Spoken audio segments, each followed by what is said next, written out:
বলছি এখন সবাই তো ফ্যামিলিতে একজন রোজগার করে ৫০ জনা খায়, এটাও ঠিক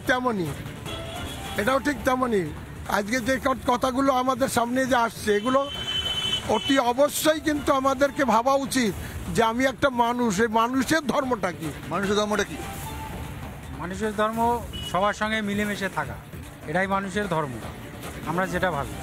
কিন্তু মুসলিম যারা পার্টি কিছু কিছু লোক আছে, ওরা হিন্দু বিরোধী, ওদের সঙ্গে আমাদের লড়তে হবে হিন্দুদের।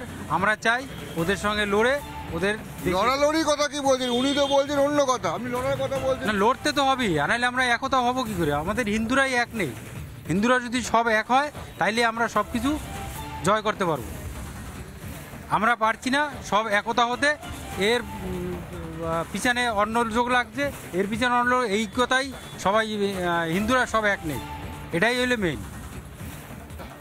হিন্দুরা না, যদি বলা হয় যেমন ইংরেজ যখন এসেছিল তার পিছনের সব বাঙালি, সেখানে হিন্দু মুসলমান না, বাঙালিরা কিছু যোগ থাকাতে তাদের প্রভাব এতটা হয়েছিল।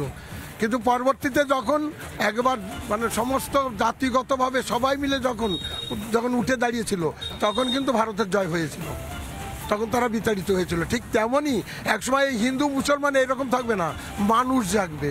যেদিন মানুষ জাগবে সেদিন এই যে যারা অমানসিকতা ব্যবহার করছে এই মানুষগুলো পালানোর রাস্তা পাবে না। খুব বড় কথা বললেন, কিন্তু খুব বড় কথা বললেন। কোথায় যাচ্ছেন? মহাকুম্ভে।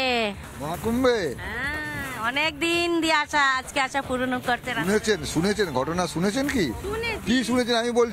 আমি বলছি বাংলাদেশে বলছে মেয়েরা যারা সেনাবাহিনীতে যাবে তাদেরও বোরকা পরতে হবে, হিজাব। তো এখন তো আপনি কুম্ভে যাচ্ছেন, এসব খুলে হিজাব নেই। বাংলাদেশে যা চলছে হিজাব পরে সম্ভব না, একদম সম্ভব না, একদমই না। সেনাবাহিনী হিজাব পরে যুদ্ধ করবে? যার ক্ষমতা সে লড়বে, যার ক্ষমতা নেই সে লড়বে না। আমরা অনুষ্ঠানে যাচ্ছি ধর্মীয় কাছে, আমরা মানুষকে ভালোবাসি, সুস্থ থাক, এটাই আমার কামনা। সবাই ভালো থাকুক, যাতে লড়াই না হয়, সেইটাই আমাদের সবার কাছে আবেদন। আপনারা সবাই লড়ুন। কুম্ভে কোথায় থাকবেন? কোথায়? আমরা বাসে রিজার্ভ করে যাচ্ছি, বাসের ভিতরেই সিট নিয়ে।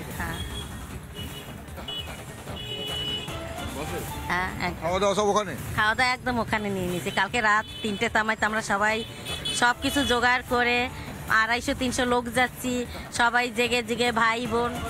মানে ওখানে কি চাইবেন? কুম্ভে থেকে কি করবেন? আসলে করবেন স্নান করে কি হবে? স্নান করে বলবো ভগবান পৃথিবী সবাইকে ভালো রাখো, কেউ যেন এরকম যেন না হয়, গন্ডগোল না হয়, যার ধর্ম তার কাছে, এরকম যাতে অসুস্থ না হয়, সবাই ভালো থাকুক, সুস্থ সবাই ভালো থাকুক, সেই মন্ত্র নিয়ে যাচ্ছেন। আপনি যাচ্ছেন কুম্ভে? হ্যাঁ, এই প্রথমবার? হ্যাঁ, প্রথমবার যাচ্ছি। তাও উপরওয়ালার কৃপাতে একটা সুযোগ পেয়ে, দুটো সিট পেয়ে গেছি কুম্ভমেলার দর্শন করার এবং স্নান করার, তাই যাচ্ছি। খুব ভালো লাগছে, আনন্দ লাগছে যে আমি এই সুযোগটা পেয়েছি। ঠাকুরের স্থানে যাচ্ছি, স্নান করবো, ওখানে গিয়ে খুব আনন্দ পাচ্ছি। কি চাইবেন? ঠাকুরকে চাইবো যে পৃথিবী সবাই যেন ভালো থাকুক। নিজের জন্য কি চাইবেন? পৃথিবী কথা থাকুক, নিজের জন্য কি চাইবেন?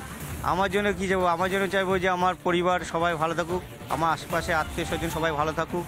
একটা অসাধারণ বিষয়, সবাই বলছে যে নিজের জন্য কেউ কিছু বলতে পারছে না, বলছে সবার জন্য।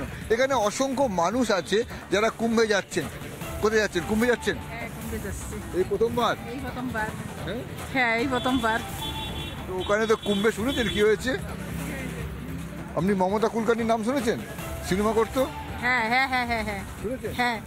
তিনি তো কুম্ভে ডুব দিয়ে সন্ন্যাসিনী হয়ে গেছে। তাই? খুবই ভালো, খুবই ভালো।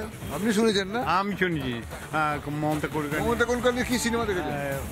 দেখিনি। নাম শুনেছেন? নাম শুনেছি, ওই বোম্বে ফিল্ম জগতের একজন ফিল্ম স্টার। ওনার নাম অনেক আছে, অনেক খ্যাতি আছে। ব্যাপার কি বলুন দেখনি? উনি ভগবানকে হঠাৎ ইচ্ছা হলো, গোবিন্দের কৃপা হলো, গোবিন্দের কৃপা করছি, তাই দেখতে গেলাম, পূর্ণ করতে ওখানে স্নান করতে যাচ্ছি।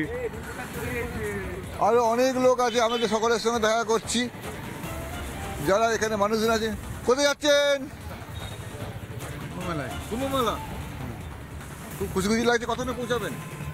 কতক্ষণে? যতক্ষণে পারি। মোটামুটি কতক্ষণ লাগবে? অনেকক্ষণ লাগবে, 14-15 ঘন্টা লাগবে নাকি? না তো লাগবে। নানা ধরনের কন্টেন্ট দেখার জন্য লাইক করুন, শেয়ার করুন আমাদের ফেসবুক পেজ, সাবস্ক্রাইব করুন আমাদের ইউটিউব চ্যানেল। পাশাপাশি অন্যান্য ব্রেকিং নিউজের জন্য অবশ্যই চোখ রাখুন রিপাবলিক বাংলায়।